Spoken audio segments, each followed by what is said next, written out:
There we go. We're live. Welcome to Still Talking Uncut.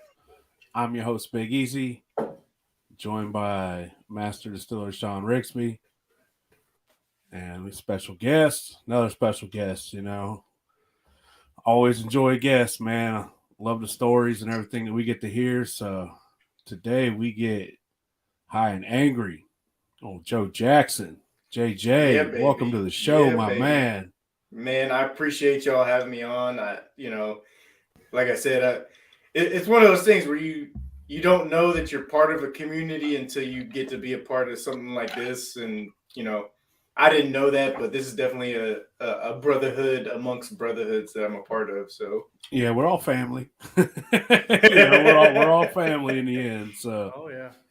and then from here on out, it's like anytime you cross paths with somebody, it's just like it's like your brother. It's like your family, and you could just pick up from nowhere because you don't know that person from the next person, but you have a bond, so you know what type of person you're getting into. So yeah, that's man, definitely where it's at.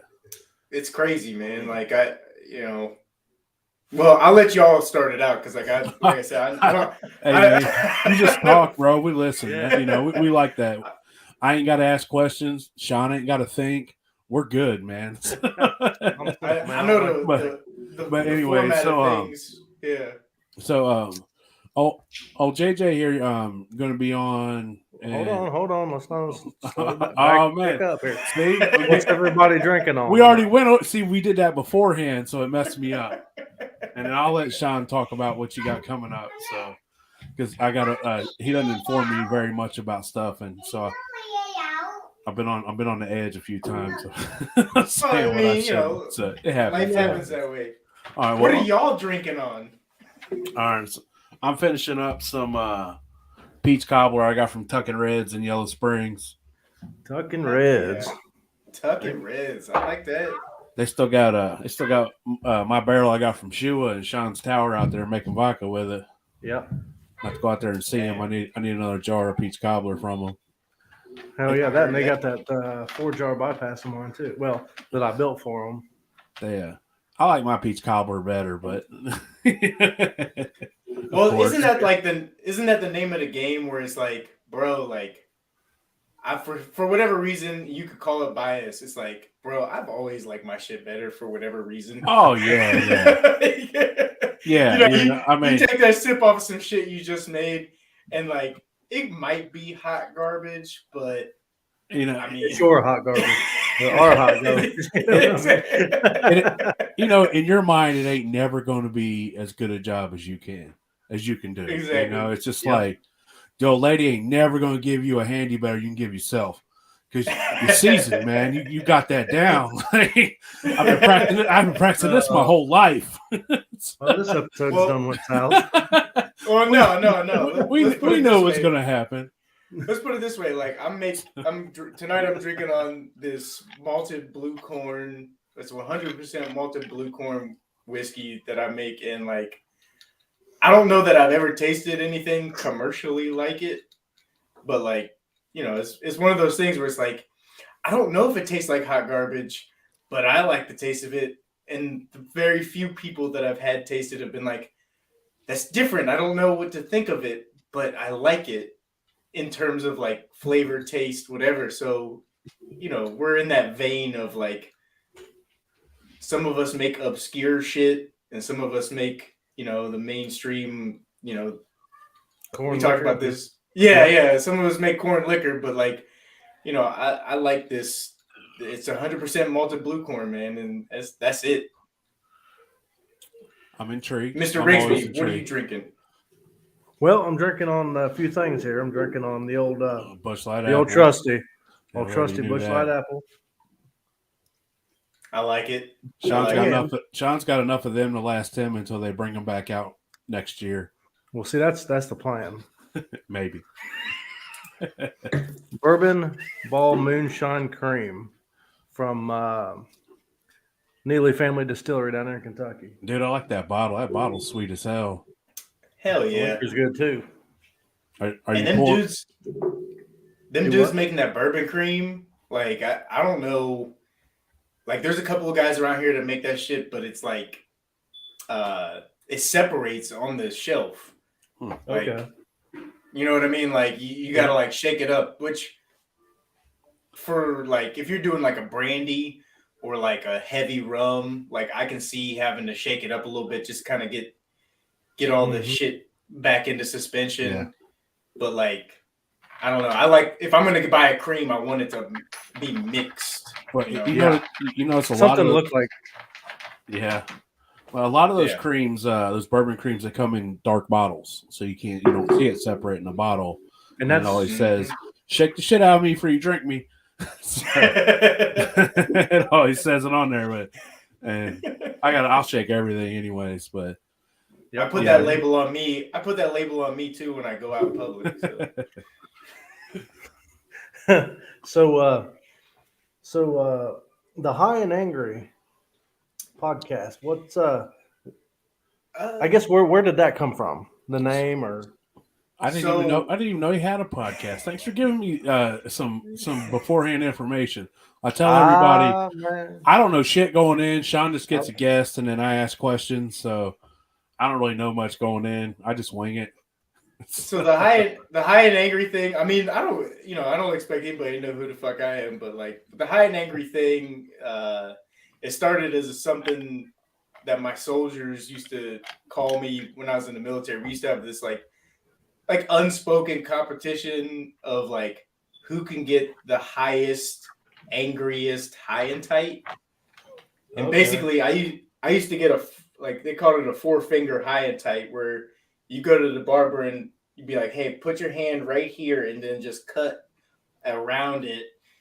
And the higher and angrier high and tight was, the more high and angry you were. So like I always resonated with that, and it was kind of something that stuck with me. Is like, oh well, I'm high and angry. I got the highest, angriest high and tight because I was a mean son of a bitch when I was in the military.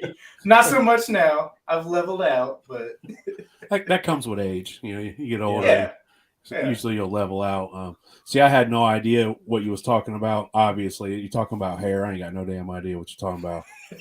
So if you was talking about razors or some shine glow, then I might be able to help you out there. But I learned something today. Already learned something. It's not even about moonshine. That's awesome. So I just got what's on my head that's on Rigsby's face. You know what I mean? You got a little more though. You probably take more care of what's on your head than he does on his face, though. So, but probably. Well, before we go any farther, thank you for your service. No, I appreciate you. We appreciate you for sure. So, for sure, we'll get that out of the way.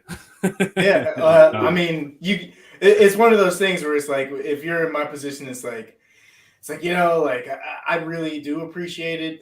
I just want people to understand, like, people like us need a community outside of the community that we quote unquote left.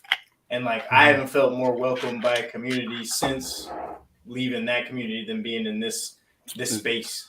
This community reminds me a lot of sports, athletics. If you grew up playing football, I went from playing to coaching, and just all the camaraderie and always around certain guys. You create a family with them, and that's what this reminds me of. And and that's what you envision in the military. All those guys, your family. And so I imagine when you're not in that anymore, that's something that you need. You need the support of your brothers. You need to be able to talk shit to your boy unmercifully, but then turn around and get good, solid life advice from him, because maybe it's something he had been through that you're just now experiencing. So, well, yeah, for sure. It's just like y'all talk about, like, there's certain ways in the military where you could tell a motherfucker that he's good or whatever by just saying, like we do in the shine community, being like, oh, that liquor was smooth. Like, that's clean. That's clean. That's clean. God damn it, man. I regret that show. I blame Sean for that show. It's your fault, Sean.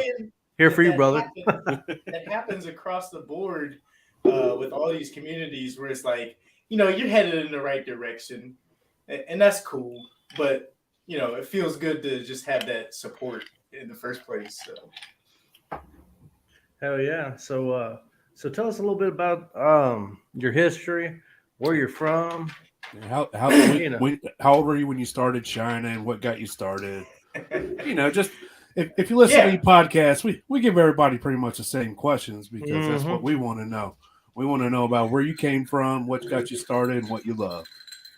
So it started as a labor of love in terms of like I started I've been drinking all different kinds of spirits over since I turned 21 and maybe a little bit before that. I was gonna I say don't know since you turned well, I 21. mean, my mom might be watching these. My mom might be watching. She'll be all right. She knows. She's You know, good. but but like you taste all this stuff and you're like, man, like there's something deeper, there's something richer, there's something I want to understand more about what I'm tasting. So a couple of years ago, I stumbled across the homedistiller.org forum. Just I was like, man, how does one go about making something like this? And that website, like, I've read for almost a year and a half. Like, I literally just sat and read every little bit of that forum, just like, oh, well, what about rum? Like, how does that work? Or what about whiskey? How does that work? What about, you know, and I literally, just like they say on the website, I like read till my eyes bled in terms of like gobbling up knowledge, which I don't know that many people do that kind of stuff. Like a lot of people from what I've like interacted with is like, oh, I just bought my 5 gallon Vever and just started with a sugar wash. Like I literally before I bought anything, I read for a long, long time. Which I don't know how unusual that is, but I feel like it might be a little bit unusual. Everybody goes about it a different way. Some people are, hey man, I want to learn everything that I can before I make the jump and invest in all this money.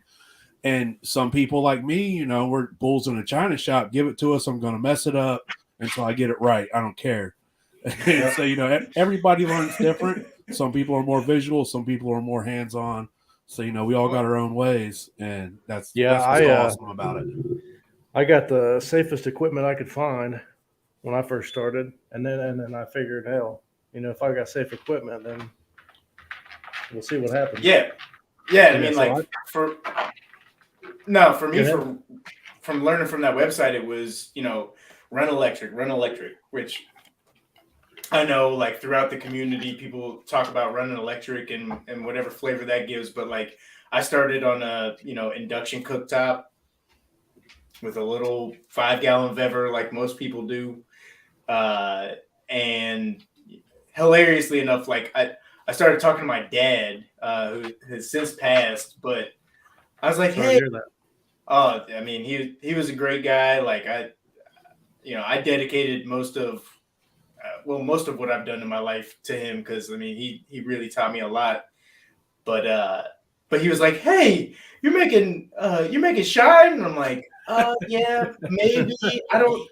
I don't know. But he's like, oh, well, you need to go back down to, and this had been like, I'd been doing it for 2 years or so. He's like, you need to go back down to South Carolina. We got people down there that have been doing that. Oh, nice. And I'm like, so then you're like, okay, there's people. So then you start trying to replay stories in your head, like, it adds a level. It adds a level. I've been looking. I've searched both sides of my family to find a for sure, and there's not one. But it adds a level to what you're doing. You're like, oh, I love it even more now. Like now I know it's in my blood. They were freaking they still are hog farmers down there in the mountains of South Carolina, western South Carolina. And, they live up in the hollers down there and freaking, there's even stories from, back when where like my mom and him went down there and picked up a few gallon jugs and went to Myrtle Beach and like you start piecing all the pieces of history together and you're like, oh shit. you start you remember things from your childhood differently. Like, oh, that's what was happening. Like, Yeah. oh, Well, yeah, like you go to Thanksgiving dinner, and number one, you're picking the rabbit shot out of the rabbit that your Uncle June just fried up, and he's got a glass of something that was poured out of something, and you're like, oh shit, it's been around this whole time. ours was always there was an adult room with the door shut, and you wasn't allowed in there. You better go outside. You Yep. better go outside. Only come in when somebody's bleeding. But there always seemed like somebody ended up bleeding every time. So, Well, you didn't want to be. You did not want to be the one to knock on the door. So, you get your ass whooped. That's what happened. you already know. But you made this. Like, I made this journey pretty purposefully because I wouldn't say refined palate because that's not the way I like really robust flavors, and what that came down to for me was like, my dad had a national championship barbecue cooking team for like, I don't know, like 30 years or so. Like we did barbecue shows all across the country, including like the Memphis and May competition down in Memphis, Tennessee. Damn. So like with that came like that robust, smoky,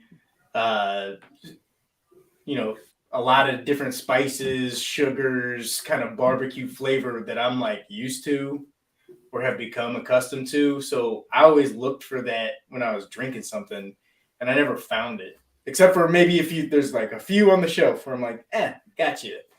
But I wanted to emulate that for myself. And that's kind of how I got into what I do. So, Well, has that happened yet?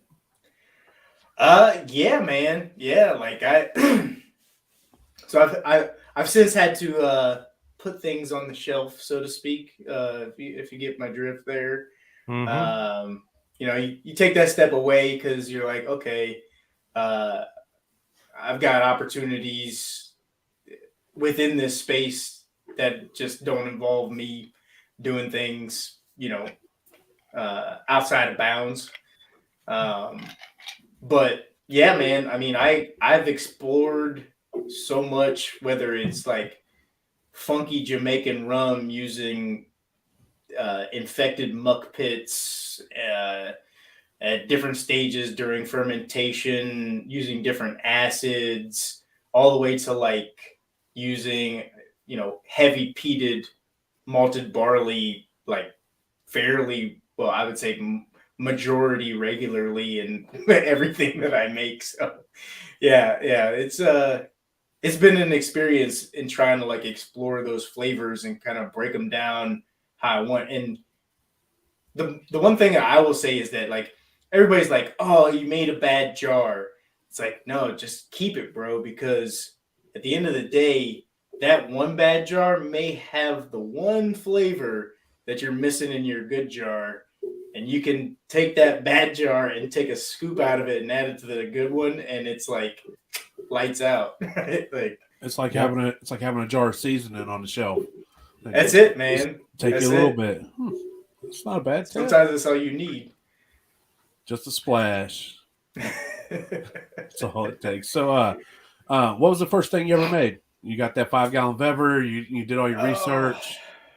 So the first thing I ever made was basically what everybody makes. I think is just cracked corn and sugar, right? Uncle Jesse's. Well, I mean, it's on that. Like Uncle Jesse is on that homedistiller.org forum. Yeah. Like he's a very active member. So you start getting into that. Hold on a second. That's a person? Yeah, no, he's like a site moderator. I don't want to call him out. I don't know how everybody feels about that forum or whatever, but No yeah, he's like a shit. site. Yeah, man. Fuck, I thought that was just a fucking name, like old ass Uncle Jesse, fucking someone's grandpa or something. I figured it was a didn't know dude it was somewhere a along the fucking line dude. named Jesse, Uncle Yeah. Jesse. Like So that forum has actually been around since I think 2003 was when it started. Yeah, that's all the way back. That's And that's my spot, my space times. and Yeah. it's literally like it's people from around the world. Yeah. And they're constantly gaining new members, new site donors, and whatever. But yeah, it's been around for the better part of 20 something years. But I started out with that, and I thought I like cracked the Da Vinci Code, right? Shut up, I was Easy. like, I know you're laughing My bad. Tater got me, man. I apologize. Tater got me. Oh, He did he? said, yeah, he said Sean probably puts White Claws in his Bush Apple cans so we don't see him drinking White Claws. I apologize. He got me on that one. That's a good one, Tater. Tater, next time I come down there, I'm okay. taking your fucking burners. I couldn't help it, man. I'm over here. I'm interested in what JJ's saying, and Tater messed me up. So No, it's all good. It's all good, man. Trust me, I follow along in these chats, and I'm like, man, there's some really, really good one-liners. It is, and it's hard sometimes. Sometimes it's hard. I'm sure you see it. It's hard to ignore, but you got to give it sometimes. So it's pretty good. Oh, for sure, man. If you're listening on Spotify and all that, then you might want to catch us next time. Yeah, come to YouTube when we're live, and you'll enjoy yourselves. So, all right, back to the show. Yeah. So, so you did the corn and everything, and you're talking about how you really like your robust flavors from your barbecue experience. So, what's your favorite thing to make for yourself to drink? I mean, as of right now, it is this 100% malted blue corn. But I mean, like, if I were to like break down what my favorite thing I've made, so I like drinking that, but the favorite thing I've made by far is my heavy peated scotch. I mean, all the different smoky, like spicy flavors that play out in that, even as a clear spirit, which I know some people like when they think of a scotch, it's like, oh shit, it's got to be like 12 years aged, it's got to be Ardbeg, 12 years aged. Like, hey man, Moonshiners don't run by rules, so we make our own rules, and we call it what we want and do it how we want. So yeah, but I mean, even as a clear spirit, it's got notes that I haven't tasted in the majority of the commercial shit, and like that's for me, man. Like that, I love that. I wanted to punch me in the fucking face. I want to feel it. I want to feel it, bro. I don't just want to taste it. I don't just want to smell it. I want to feel it. I want to feel that flavor. Yeah. So, I get it, man. Like, hey, you like what you like, man, and that's awesome. But I mean, beyond that, I feel like there's I don't know. I feel like there's a space in like this community for those. I mean, I do all grain recipes, so like, there's no added sugars. It's all using grains, converting the grain starches into sugars. So I feel like there's a space, like we're not to say that we're growing, but I feel like there's a space for us. There's some of the best homemade stuff I've tried as full conversion. Like you can't beat it, like, unless you're going with a brandy. Yeah, well, we can get it. Let's get into that, because like I want to hear y'all's opinion, because like I think I told Sean, like I'm most recently before I hung everything up, I took my spent malted blue corn and I dumped sugar in there, because I was like, this malted blue corn flavor, I can't waste any of it. So I put sugar back into it. I sweetened it back in. Yeah, no, I did. I guess I did. Oh yeah. I mean, why not? And it turned out great, but like, I mean, we can get into that, like how much we see in the community of like how many people are using sugar and grain, or how many people are doing the conversion, I guess. Yeah, I feel like a lot of people are. Well, I mean, I feel like starting up, like newer people, jumped right into just sugar and heavy, because I Yeah. felt like it was an easier process to get people to understand how fermentation works. As Yeah. far as keeping it to at temp and all that, and just kind of what to look for. But some people jumped in head first. I think it's difficult because like when I started doing all grains, I didn't know about even like I had read about them, but I didn't know or had invested in like powdered enzymes, let alone like liquid enzymes. So I mean, like I was literally using the diastatic power calculator that beer brewers Oh. use For the grains and shit. because I was like, okay, I've got 30 pounds of this, I've got 6 pounds of that, I've got 7 pounds of this, and like I need 3 pounds or 3.5 pounds of 6-row to like make the conversion happen, like versus down to the T, like you see a lot of people, do that when they start out. Like, got to get it just right, make sure everything's just perfect. And later on, you're like, I measure with my heart. Got a little bit of this, a little bit of that. I'll pull up in it. I'm just gonna measure some of this in here. Oh yeah, that looks good. See, that's what I'd assume doing. Just do that, and then get what I get as far as conversion goes, and then just bump it with cane sugar. Well, see, and that's good to hear because, like, I mean, the first real all grain I did, I told myself mostly because of that forum, because of like people are more often than not a little prickly on forums like that to begin with. So like, you're just like, and you like squeak like a mouse to try to get any information, right? So I was like, I'm gonna make a beer. And that's going to be my first all grain. And man, did that get fucked up real quick. Like, did you get an infection somewhere along the line? It wasn't even an infection. No. It was the fact that I didn't convert.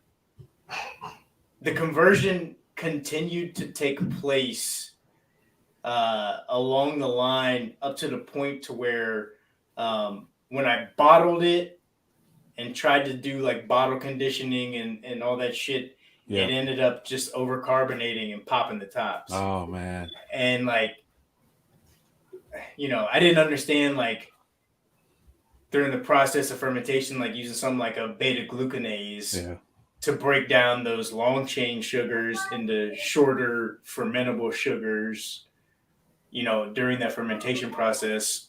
But now I understand that, which then I was like, beer is a tricky, fickle lady, and should be attempted when you're ready. Well, I mean, I see you. That was the one thing I was like, I saw Phil and Ease doing it on Philbilly. I was like, man, I could do. Can't be that hard. Can't be that hard. Editing. It's all editing. It's a lot harder. You see all these big fingers up in the video. I'm just like, I could do that. Hey, so my fingers ain't that big. So the Dunkel run we did on there, in full disclosure, got infected and it was sour. But we was like, we put too much time and money into this. Man, that's good. It's all editing, like you don't believe everything you see on TV. Same thing on YouTube. It's all editing. Movie magic. That's right. Just like I tell everybody, like I ain't never run liquor on video. Every time you see it coming out of the worm, it's always been water. Prove me wrong. Single time. Prove me wrong. Every single time. Hey, all I'm saying is, if I'm gonna be on there, there's no sense in doing that. But anyway, off to what you been up to, man? Have you been into anything here lately, or? No, I mean, like, so you guys had Matt on. He so gracefully mentioned my name Matt Brown. times. Mr. Matt Brown. That's my shout out to that POS, Matt Brown. I mean, we've got our military connection, but at the same time, homeboy, he opened my eyes to a really different substrate of things when it came down to like tasting and like oh shit, like sugar and corn can actually probably taste better than some of the shit that I'm like fledglingly making on the side. But yeah, you guys have Matt on, and Matt and I, we're going to be on the episode of Master Distiller, the Moonshiner Master Distiller show on the Discovery Channel. I think it airs in January at some time. I want to say the 21st. I could be wrong. 21st or 25th, somewhere around in there. there. So JJ, old Matt Brown, they're going to face off on Master Distiller. Who watch who's that the episode third guy? in January. Who's the third guy? So we had Justin Rivera. He's a man, equally like such an awesome guy. I mean, like we were really blessed to have like a great crew of cats, especially for like a military episode. Like, long story short, like I know they're, you know, military people can have their issues, but like, you know, I think that we really got a group of really solid guys together to face off in this competition. I really like when they have 3 people on there that, you know, it's like, look, man, any one of these 3 can win it. You know, Yeah. like you know, like these 3 people belong. We're about to have a good show. It's going to be a good competition. Everybody likes a good competition. Well, I mean, especially with military dudes, like you go in there and you're like fucking half cocked, you know, just like, like, oh, I'm gonna, you know, throw elbows and everybody comes up my way. Like, I'm opening Sean's valve. I'm opening Sean's valve when he ain't paying attention. I'm turning the water off to his worm. I'm gonna come over and turn your fucking burner off. I'm stealing Sean's gaskets. Give me those gaskets. Well, you Sean. want to be, right, man? You want to be. You go into a competition, but like timeless and countless times that I've heard, especially on this show and other people's gigs, it's like, man, once you get there and you start like sitting down and really being able to pick people's brains, like, I don't know, I couldn't tell you how much, and like maybe this is telling because I've sat on that forum for so long and like read so much dumb shit, which now thinking back, most of it was kind of dumb shit, but there was some informative stuff. But like even like the commercial distillers, man, like I learned boatloads about everything from botanicals to, you know, how to really formulate a sipping cream commercially, or how to really, you know, how to keep a fermentation with a wild, like a crazy strain of yeast going and like nurture it and shit. Like, so that kind of stuff, when you get to that competition, yeah, the science, right? Like I can read as much science, but having somebody say it to my face and being able to digest it that way, it's way different, man. Mm-hmm.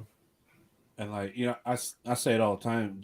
You get on the show, win, lose, draw, out first, out last, out in the middle, the knowledge that you gain from sitting around with that group of guys, listening to somebody talk right next to you is invaluable. Yep. It's one, as you know, it's and for most people, you know, it's better than winning. You know, all the friends and in that group, the brotherhood. And I learned more in those 10 days than I learned in 10 years. Well, I totally agree. Like, and that's the thing, like over the course of that filming, like, you know, I mean, this ain't even giving anything away, but like I had to like come back to Western Pennsylvania and like go back to my real job, right? Like, and then come back down. So like, you're like, it feels like you got a foot in both worlds at that point. And you're like, shit, like I got to get back to those people. Like, it felt like family, man. Like, and that's why I like having you guys having me on. Like, it's really awesome. Hey, so, man, we're honored to have you on. So, you know, hey, well, I feel like I got a foot in both worlds still. So that's why I'm like, oh, you always will, man. There's always, you know, you're always gonna have a foot in both worlds. Like, you know, you make you a little shine, or even if you don't make shine and you're part of this community, you still got a regular life you got to deal with. And, you know, if you got an old lady and kids, you know, it's like as you're split, but it keeps you busy, and and it's definitely worth it. So it's worth every second of it. So Well, Easy's got older kids though, right? I mean, yeah, mine are older. They about to be 17 and 14. So hey, I put my dues in. Don't act like I ain't I put my dues in. I ain't hating, dog. I'm just saying, I would lie and say I had as much hair as you did 15 years ago, but that'd be a lie. He was like my homeboy. I don't know, because when I met him, we were like 24 probably in the military, and I was like, dog. I was like, you're bald? And he's like, say something about it. I was like, well, I mean, I could say a lot of things about it, but you're 24. Like, come on. Hey, you don't choose it, man. It chooses you. The bald life. You can help. It's genetic. Hashtag bald life. Down. Yeah, I got your boys back. Why are you talking shit, JJ? What the hell? Oh, shit, dog. Good times. But like going down and being on that show, man, like it really, I think that it can change the course for a lot of people's ability to see themselves as competent spirit makers, right? Like, and not to say that everybody who goes down there is a quote unquote, and I'm sure there's things to be said, is a competent spirits maker, but like it can change the course for you in terms of like you being able to sit across that table from, the quote unquote moonshine authority and have somebody say, oh, I liked it or I didn't like it. Yeah. Yeah. And like, whether that vote of confidence goes your way or not, like, at least you're in good company, I guess. But like it can definitely change. Well, I mean, it changes the way that you think about your own process. You know what I mean? I've talked about it before where you don't know. You don't know where you're at as a shiner in a little area. It's just you and a few people. You don't really know. You've tried this, you've tried that, but you don't get good feedback until you get in front of a panel of guys who know what they're talking about, and you respect and you trust their opinions, and then you get some real deal feedback, and like, oh man, I got to work on this, or I really respect this guy's opinion, and he's telling me I make great liquor, so maybe I make great liquor, even though you still second guess yourself. Like, man, was he lying to me? No, was he lying to me? You always second guess yourself because nobody's a bigger critic on yourself than you, and that's just that's how it should be, and that's what drives you to keep going forward and to keep getting better. Is you're never good enough for yourself. Mm-hmm. Well, I think one thing, I think one thing too is like, for anybody who's willing or puts their, name in the hat to do something like that and like go down there, like, man, fucking ask questions. Like those guys down there are, I mean, the majority of them are hands down, like they're professional dudes in a lot of different ways. And like when, the little red light goes off, bro, ask questions. Like, talk to them dudes, because at the end of the day, they're you or I. They're no different than you or I. At the end of the day, exactly. Once that camera's off and they go home and they shoot the shit with their buddies and love their family just the same like we do. They got the same love for liquor. They just got a lot more experience. but they're also giving the 10-second snippet for TV. Mm-hmm. About what you make, right? And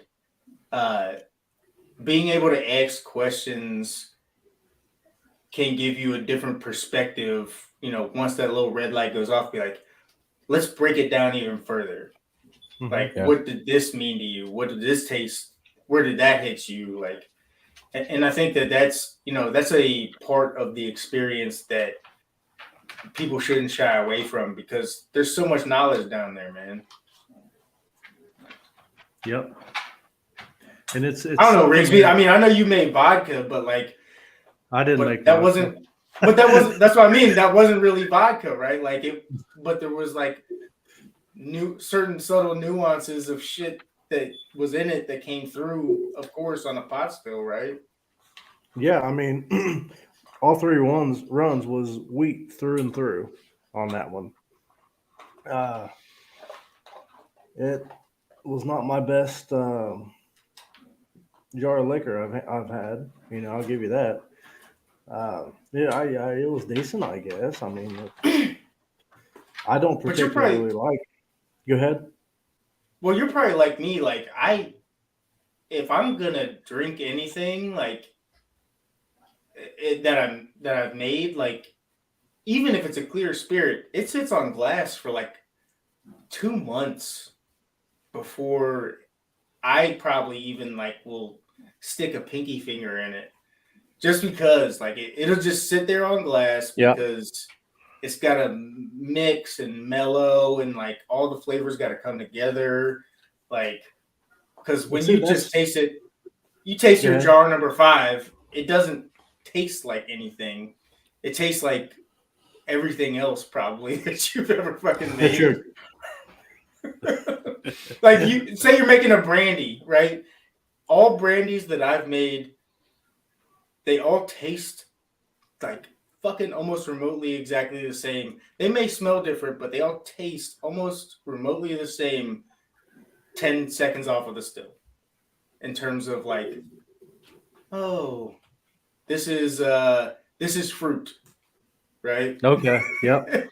But yeah, it was I don't know, man. I'm not necessarily a grain guy. You know what I mean? I mean, as far as what I like, I definitely prefer fruit. But rye, man, out there at Indian Creek, right there in Miami County, Ohio, they got some of the best rye whiskey I've had. That's clear. Well, that's like I'm trying to work right now, and they did like a little spin on it, but on the was it? I showed a Tim and Tickle do American Spirit. Yep. So there's a malter, a guy. He has a malt house here in Western Pennsylvania. He works with this group called Seed Spark, and they are the ones cultivating this Western Pennsylvania heritage rose and rye, and I get my malted blue corn from him, and it's a heritage blue corn. And I think you guys know the farm that it comes from is that Dancing Star Dancing farm. Star. Oh yeah, Robert McDonald. That's when on the show. That's where I got my Buddy Butcher corn from. Oh really? Mm-hmm. See, yeah, and that's me too. And that's the thing. Like that whole group of folks, once you can get in with them and kind of like pick their brains about their process, like that guy that has this malt house here in Western Pennsylvania, CNC Malt. Look them up online. Brendan is a really great guy. They do large batch for big companies and they do small batch. And the small batch stuff that they usually do comes through that Seed Spark group and like these heritage grains. And it's really awesome. And he malts them all in house and he's damn good at it. So hell yeah. So speaking about running and stuff, what's the smallest still you've had the chance to run, and what's the biggest still you've had the chance to run? So the smallest, I ran a 3-gallon for a spirit run one time on like I got like maybe a quart out of it for hearts. And then the largest was, I guess a couple weeks ago, I ran a 55-gallon down in Tennessee. Nice. It's like a stainless drum or a copper pot? Stainless drum. Nice. Stainless drum. Hell yeah. Nothing wrong with a stainless drum. Man, I'm all about the stainless drums. Yeah, they put in some work, that's for sure. The hardest, the thing that like because like once again, reading till your eyes bleed on that fucking website. Like I started, like I was about 10 seconds away from buying a TIG welder, and like I've worked in pipe valves and fittings for the past 11 years since I got out of the army, or 10 years since I got out of the army, and like whether it's commercial, industrial, chemical conveyance, etc. Like I still don't know anything about welding. So I was like 10 minutes away from buying a TIG welder. And then I was like, oh, you got to have these big tanks, and then you got to purge with argon. You got to do this thing. And I'm like, I'm never going to get that right in my garage. He's accepted. So like, man, that ain't me. That ain't me. Been so there. Having other people to be able to build that equipment, like that's cool stuff, man. Like, I'm never going to be a master fabricator, but. Yeah, me either. As long as you know enough people that do everything. Yep. You got one person that does something, then you got somebody that does anything. So now I can solder with the best of them, but I know probably not as well as Mr. Rigsby over there. So. And I've seen that solder work. Hold on. Do we got to talk about missing joints and stuff? Because we can. Go ahead. I'm sure he's heard. He's listened to enough podcasts. He heard a story about Sean forgetting to solder a whole elbow, and then we fill the worm up with water. That one? Yeah. I did not hear about that one. No. Sean builds this really, really badass 4-Liebig setup that goes into a barrel. And we get it all in a barrel, and everything's done, and we fill it up and start running it still, and there's water coming out of the worm, coming out of the end. And we're like, dude, there's no way this thing's putting out water already. There's no way at all. And so, we get to looking. I'm like, dude, is it my eyes, or is that joint down there the only one that isn't shiny like the rest with solder around it? And he's like, oh, man, I think it is. And then we drain it, and sure enough, he didn't solder that. And, it was. At all. I mean, it was. Did he skip one? I mean, it's the what do they call it in the local 449 here in the pipe fitter steam fitter union. It's you got to make a leak but not fail joint, and if that means shoving it together, you could probably shove something together and make it leak but not fail. All I know is it'd been good for entertainment, but aside of that, it pissed me off real quick. It's still good for entertainment. Still, that's a forever. Oh my god, man! That's like I was talking earlier, like it's like why you want to chat with all these dudes? Like, what do y'all talk about all day long? And it's like, look, a dude's group chat is whoever makes a mistake, they're going to hear about that until somebody else makes a mistake and it takes over. So you never want to be the one that messes up. And so that's just how it is. So I tell her that's what it's all about. We just give each other so much shit that it would make most grown men cry, but we don't have feelings, so we don't have to worry about that. And so you better check your britches at the door and come ready, because that's what it's gonna be. I think what it comes down to, man, is that like it's that same mentality of like, because this is a social, like, not to be mistaken, like people, and this is what I want to get out there is like this is a social hobby, as clandestine as people want to make it or think that it is. Like, there's a tradition where it's like, it's almost like that song, Will the Circle Be Unbroken? Where like homeboys used to stand around watching the drip with a jar and pass that shit around until the shit was gone. Like, this is a social endeavor, I think. There's a reason why they call it spirits, right? Like, it lifts spirits. And I think that we all, like, I guess need to take better advantage of that some kind of way. Like, and you guys definitely are with the podcast and everything. Like, that's what it's about to me, I guess, at this point, since I had to hang shit up and kind of move into a different space. Like, it's about this. Yeah, once your face gets out there, then it's like, and like, for me, I've done enough. It's time. I just want to talk and learn and spread things that I've learned and have a good time. Like, I don't drink enough to distill for myself. and Sean don't distill at all. I don't think he knows how. I'm pretty sure his show was just all CGI. I don't even think it was Right. him.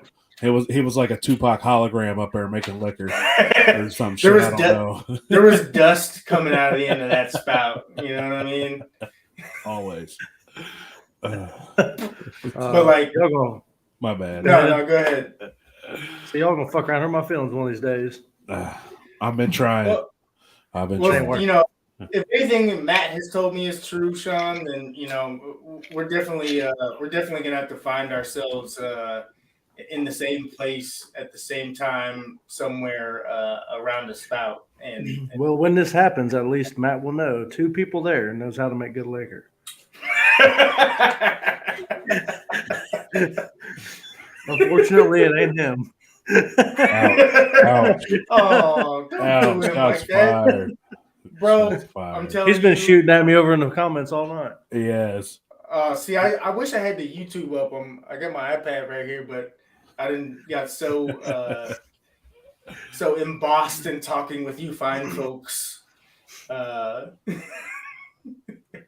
But yeah, man, like I think that's what it's all about is this community, man. And like, you know, for as much as people can and will shit on each other, like, you know, we're essentially all in this together. Yep. So, you know, at the end of the day, you can get sound moonshine advice or sound life advice from the same dudes that you shit on all day, and they shit on you, and it's cheaper than therapy, and it's better. yeah, trust me. Like you know, being a combat vet, like that's the other thing. Like, you know, we like being a combat vet and like going through all that shit over in Afghanistan and like coming back and trying to find community is so tough. Like the only local resource that we have here that is worth a damn, in my opinion, is the local vet center. And they do like a tactical Taco Tuesday and a bunch of other stuff for the combat vets. But like being in this community and like, you know, being able to share a jar with somebody that, you know, like on that show, like being able to share a jar with Matt and have a swig of what he's making and him have a swig of mine and being able to, you know, pit and parcel what we like or don't like about it together, I think is, you know, really cool. So when you make a batch of, or you know, a mash or whatever, what do you feel like is the most important ingredient?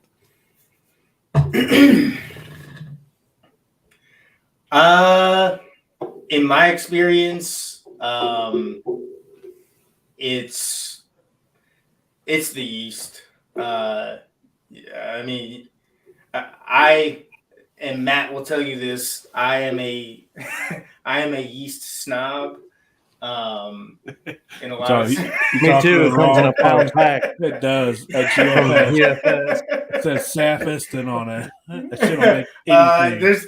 There's some other favorites of mine out there that, you know, I use a lot of liquid yeast. Oh, like that Quebec shit or whatever. I use so for rum, I would use a lot of Kvike Hornindal, which became like a fad on the internet. But if you're using the right, if you're cultivating the right type of muck pit to use for that yeast in secondary fermentation of a rum, you can create a lot of different, like really essential esters for making a heavy Jamaican style rum. But for whiskey, I mean, in my opinion, if you're gonna make whiskey, I use or have used in the past a lot of like, I like the Nottingham ale yeasts. If I'm gonna make a scotch, I like, you know, if I'm gonna make something more fruity, like if I'm using a lot of corn, I use like a West Coast IPA yeast. And it just in my opinion, it brings out a lot of the different flavors that you can kind of harness out of esterification. Namely, like say it's this time of year and you're doing a quote unquote cold ferment. Like some of those lager yeasts, so those bottom fermenting yeast that won't produce the cap that everybody's so used to.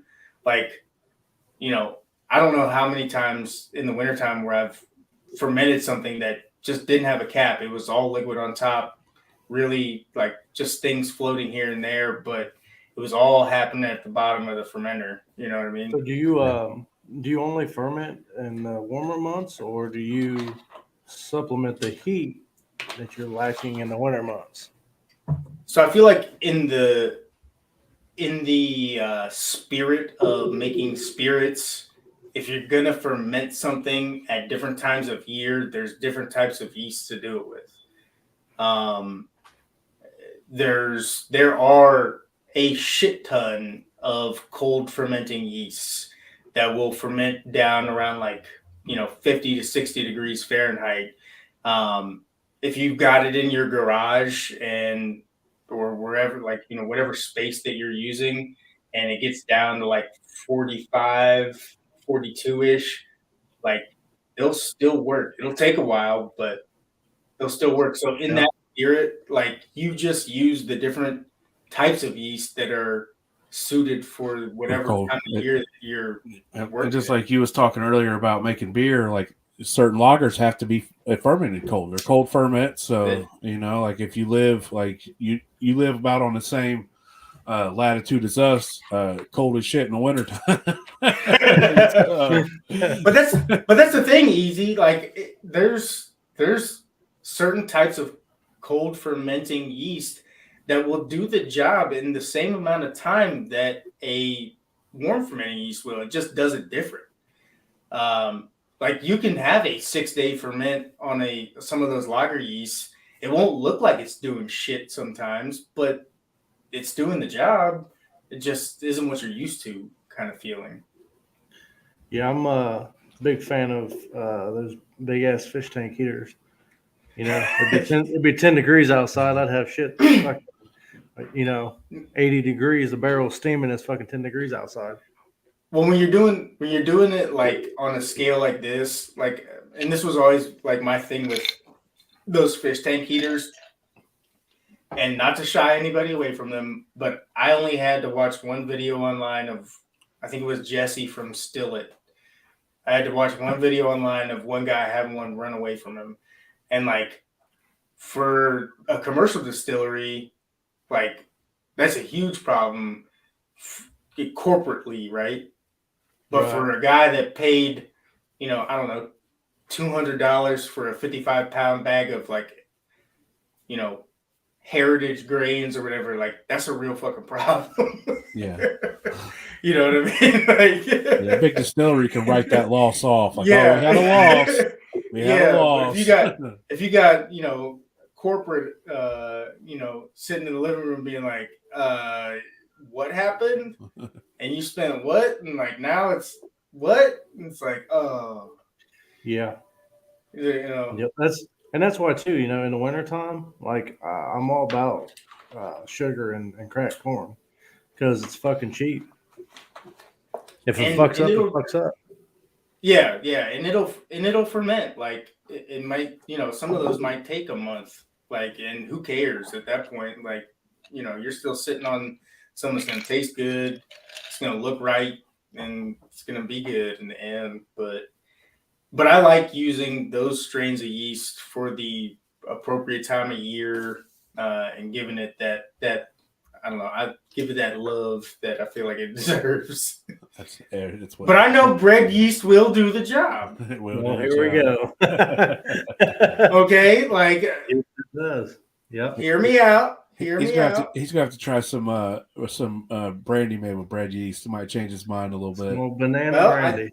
I've got. I did this was months ago. I did a Concord grape brandy.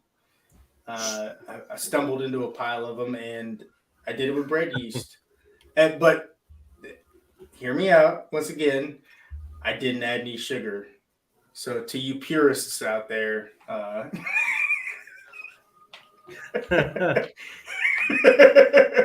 so funny. Go ahead.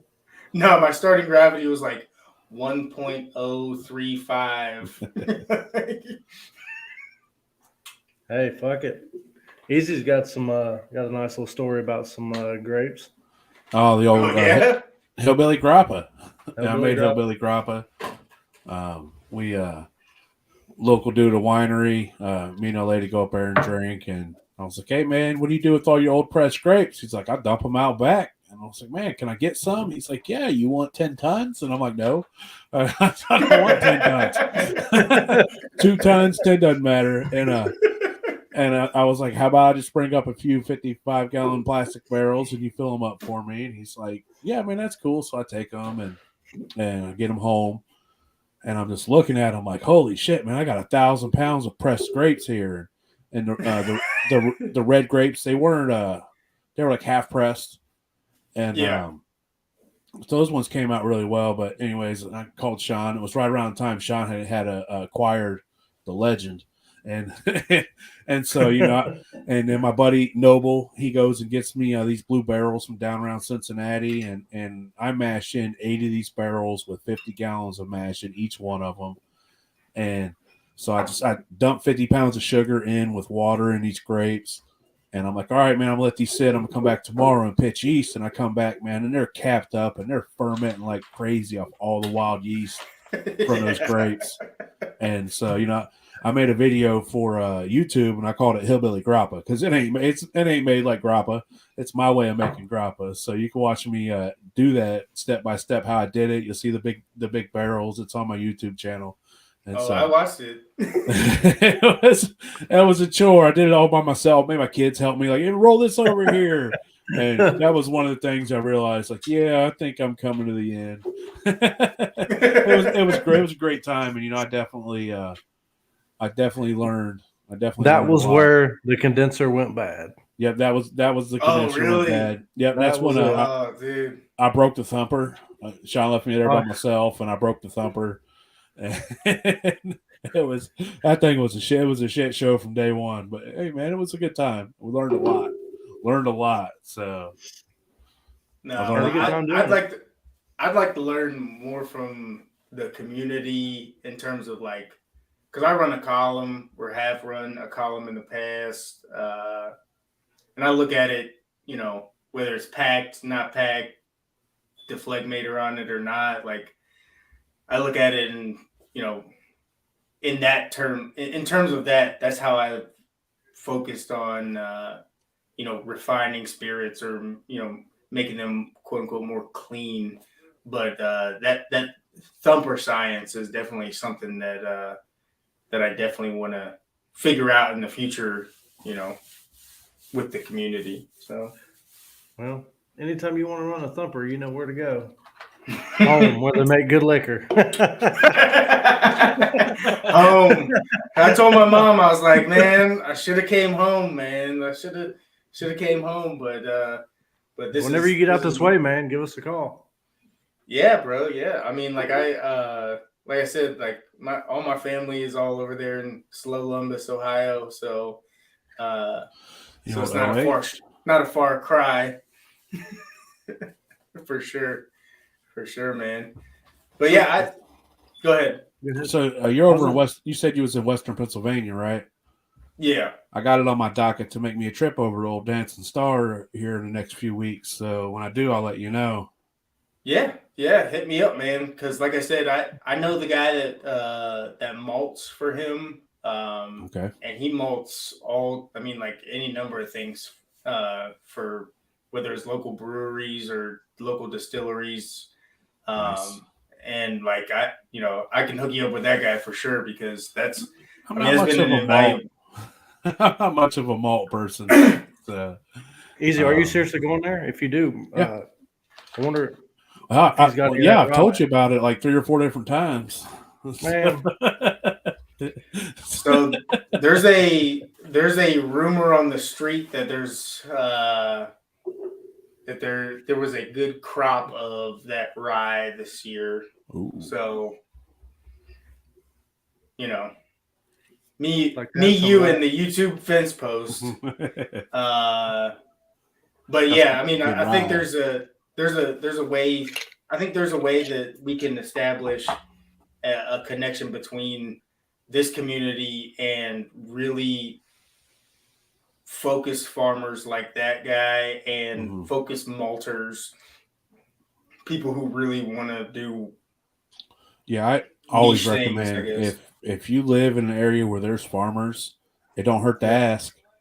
It don't hurt to ask, and you know, he would gladly take your money, and I would much rather gladly give my money to that farmer straight than to give it to Rural King or Tractor Supply, and because you know what you get, and it's right there, and you're gonna learn a few things too just by listening to him speak. I mean, you're also talking to the bougie guy that gets crisps, heavy peated, 50 parts per million peated malt from across the ocean. So you talking beyond us, man. We're way too hillbilly for that. Like, oh, what are you talking about, man? Did you say corn and sugar? Did you say bananas or apples? As was it on the Master Distiller World War Whiskey? As Tim Smith would say, there's a little smoke in there. I smell a little bit of smoke. A little bit of smoke. There's like a little bit of wheat. You got too much wheat in there. Yeah, there's wheat in there. I can't get it out of my mouth. There's a little bit of wheat. I can smell it. Lucky for Sean, they made him distill it 400 times and stripped all that wheat out of there. Fuck, I didn't make it no better. The first time I ran it was probably the best it was. You know, it's hungover as fuck. Oh yeah, all the flavor. Yeah, by the time it was the end, it was just. Bro, Sean, I'm so used to like guys on Monday morning in the Army and they're standing in formation for PT. You know, it's 5:45 in the morning. You start seeing guys do the lean and the shake. I went back and watched the episode. I was like, oh, there it is. There's a little bit of lean, a little bit of shake. I got a video. I'm gonna send you of the night before. I didn't realize was out there. Oh, was that the night before you threw up on set? Somebody sent us a message and was like, I think it was Matt, and he said something about Kristen outed him about throwing up on set. And I was like, you didn't tell me you puked on set. Why'd you leave that part out, Sean? Now we know. So. And now we know. Round, it's all that matters. That's right. It made you do less, which helped you because less is definitely more. So. I done the same amount as everybody else. Shoot, son. Y'all are hilarious, man. Yeah, man, I'm glad to have you on here tonight, man. It's a good time. Yeah, man. And, man. You know, congratulations on making it on Master Distiller. I can't wait to check your episode out. I believe I got confirmation. It's January 25th on the Discovery Channel at 9 o'clock. If you follow me on YouTube, you know every Wednesday I go live and I broadcast Moonshiners and then Master Distiller. You mean TikTok? Yeah. Or do you do YouTube as well? No, I did not mean YouTube. I meant TikTok. Totally meant TikTok. My bad. I figured as much. It's cold here, Noble. I got to have the sleeves on when it's chilly, man. Oh, yeah. Oh, yeah, brother. Sean's the only one sitting in the heat right now, I think, you know. It's 30 minutes from where you're 30 minutes from me, Noble. You know how cold it is. It's an ice box outside right now. So it's like 20-some degrees outside. Yeah, check that wind chill. Next weekend it's supposed to be real cold. Yeah, it's talking the negatives. It's supposed to be 9 degrees. They're talking a white Christmas. So next week we won't be back on Christmas. We'll be back the day after Christmas on Monday. We're thinking that Monday at 8. Yep. So here, I'll put this out. I brought the Still Talking podcast their Black Christmas this year. we appreciate that. We appreciate that.